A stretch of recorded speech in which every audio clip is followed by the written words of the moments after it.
특히 기억에 남는 것은 명절 시즌에 맞춰 시월드를 체험하고 오신 저희 주부님들을 위해서 이 심리검사 할인 프로모션을 열어 전년 동월 대비 문의량이 4배가량 상승하는 쾌거를 거두었습니다. 단순 지역 타겟팅만 하는 것이 아니라 고가의 아파트 단지를 공략하는 등 이 모먼트 타겟팅을 활용하여 교육열이 높은 동네의 학부모님들에게 좀 더 집중적으로 노출시키고자 했습니다.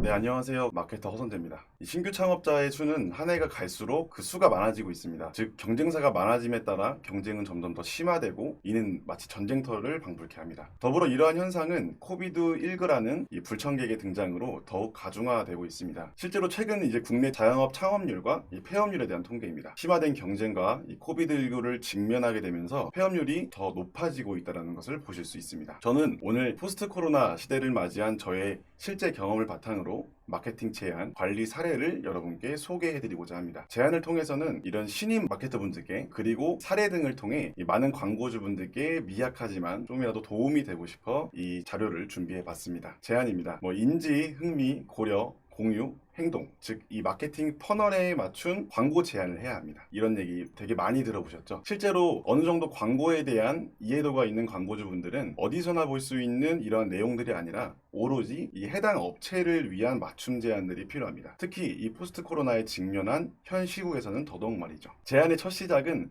관심에서부터 시작한다고 합니다. 결국 관심이라는 것은 성장으로 가는 데 있어서 가장 중요한 밑거름이 될 거기 때문이죠. 관심을 갖는다는 것은 결국 이러한 맥락과도 일맥상통합니다. 지피지기면 백전백승이라는 말이 있듯이 마케터분들은 제안하고자 하는 업종, 업체에 대한 관심을 시작으로 맞춤형 제안을 준비한다면 뜻이 맞는 광고주분들을 만나실 수 있고 적어도 이 무책임한 마케터가 되지 않을 것이라 믿어 의심치 않습니다. 실제로 제가 운영하고 있는 두 업체의 제안서를 압축해서 가져와 봤습니다. 단순히 앞서 말씀드린 이 뻔한 얘기들로 이루어져 있는 것이 아니라 광고주분들이 정말 흥미를 가질 만하게끔 각 업종에 맞는 맞춤형 제안서를 통해 수주해 올 수 있었습니다. 자, 그렇다면 맞춤형 제안서는 어떤 방식으로 쓰면 될까요? 그 전에 먼저 제가 제안서를 작성하고 또 지금까지 운영하고 있는 오늘의 주인공 한 업체에 대해 간단히 소개해 보겠습니다. 제가 오늘 소개해드릴 업체는 심리상담센터입니다. 가장 먼저 해당 업체를 컨택한 건 작년 1월인데요. 이건 좀 TMI이긴 하지만 저희 어머니가 사회복지사라서 이 어머니의 영향을 받아서 평소에 심리상담이나 이런 사회복지 쪽에 관심이 많았습니다. 그 덕에 자연스럽게 컨택을 시도할 수 있었습니다. 온라인 심리상담과 이 오프라인 심리상담을 모두 하고 있는 업체였으며 예산은 700만 원, 그리고 매체는 SATA 바이럴이었습니다. 이제 해당 업체에 대한 간단한 소개가 끝났으니 이 수합 분석과 마케팅 전략에 대해서 설명드리겠습니다. 수합 분석은 굉장히 오래된 마케팅 툴이긴 하나 한 업체를 분석하고 맞춤형 제안서를 작성하는 데 있어서 가장 적합한 전공법이라고 생각합니다. 저는 단순히 이 수합 분석에서 그치는 것이 아니라 각 항목에 맞는 마케팅 전략 사례들을 같이 보여드리고자 합니다. 보시는 광고주님들도 시간이 되신다면, 아니 시간을 내어서라도 자사의 수합 분석을 한번 해보시는 것을 강력히 추천드립니다. 수합의 경우는 4가지로 구성되어 있습니다. 강점과 약점, 그리고 기회와 위협 같은 항목들인데요. 먼저 외부적인 요인들인 기회와 위협 파트부터 보시겠습니다. 첫 번째, 외부적 요인입니다. 기회라는 것인데요. 이 마음의 감기라고도 불리는 우울증 환자와 더불어 이 포스트 코로나를 맞아 심리 상담의 건수가 늘어나고 있다고 합니다. 정말 아이러니하게도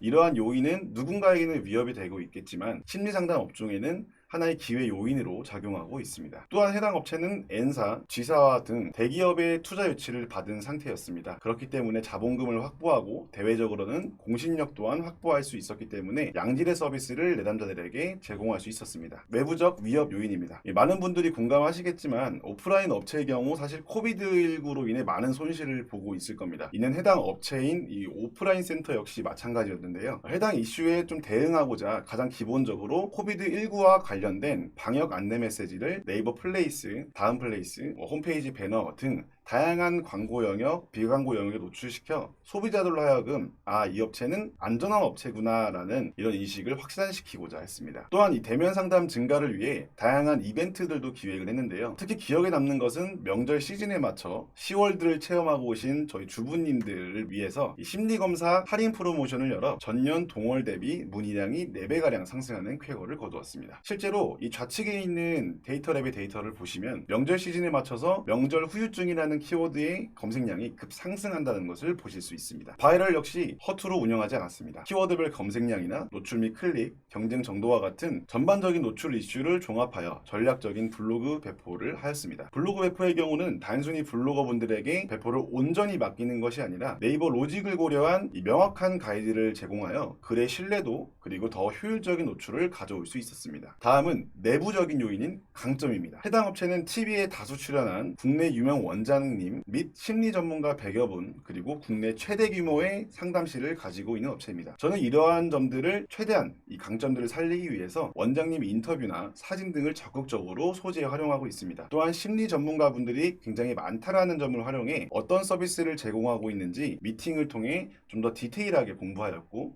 이를 바탕으로 내담자별 특성에 맞는 다양한 키워드를 세팅하고 있습니다. 해당 업체는 또 분당구에 위치해 있습니다. 아시다시피 분당구는 예전부터 교육열이 굉장히 심한 지역으로 유명하죠. 실제로 데이터랩의 최근 1년간 지표를 따르면 성남시 3구 중 분당구는 심리, 사회복지센터와 같은 이런 관련된 키워드의 검색량이 가장 높다라는 것을 확인할 수 있었습니다. 여기서 저는 이 교육열과 심리상담의 카테고리가 어느 정도 서로 상관관계를 띠고 있다는 것을 유추할 수 있었는데요. 따라서 상세한 지역 타겟팅이 가능한 카카오 모먼트 매체를 적극적으로 활용했습니다. 단순 지역 타겟팅만 하는 것이 아니라 고가의 아파트 단지를 공략하는 등 이 모먼트 타겟팅을 활용하여 교육열이 높은 동네의 학부모님들에게 좀 더 집중적으로 노출시키고자 했습니다. 또한 성인이나 유아, 부부, 청소년 등 내담자별 특성 그리고 그 소구점을 잡아서 리스트화했습니다. 이에 따라서 각기 다른 타겟팅 또 이에 맞는 배너 디자인을 통해 적재적소에 저희 타겟들에게 다가가려 했습니다. 해당 업체의 마지막 강점입니다. 이미 앱으로는 어느 정도의 인지도가 있는 업체였는데요. 따라서 앱 설치와 함께 오프라인 매장의 활성화를 위해 앱 설치 인증 시 한창 유행했던 MBTI 검사를 무료로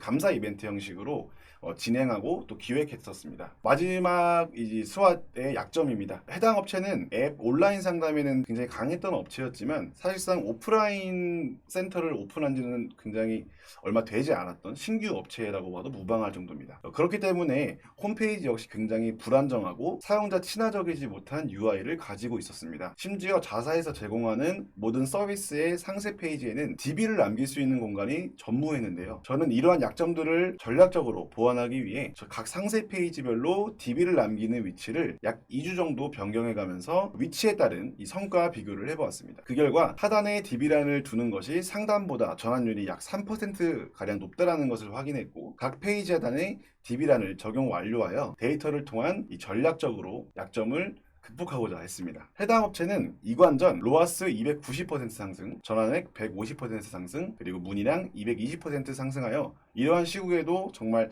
다행히도 높은 성장률을 보일 수 있었습니다. 지금까지 스왓이라는 툴을 가지고 단순히 분석을 위한 것이 아닌 이를 실무에 적용하여 전략적으로 운영한 사례들을 소개시켜드렸습니다. 사실 스왓이라는 툴 외에도 다양하게 많은 마케팅 툴들이 있습니다. 이런 시국일수록 목표 타겟에게 자사의 상품과 서비스를 효율적으로 그리고 효과적이게 알릴 수 있는 전략들이 필요합니다. 저희 AMPN 글로벌에서 각 업체에 맞는 마케팅 컨설팅을 받아보심을 강력히 추천드립니다. 요즘 정말 모두가 다 힘든 시기입니다. 저희 마케터 분들도 이 광고주분들의 성과를 위해 늦은 시간까지 애쓰고 있습니다. 부디 저희 같이 이 시국을 잘 이겨내길 간절히 응원하겠습니다. 지금까지 AMPN 글로벌 마케터 허선지였습니다. 감사합니다.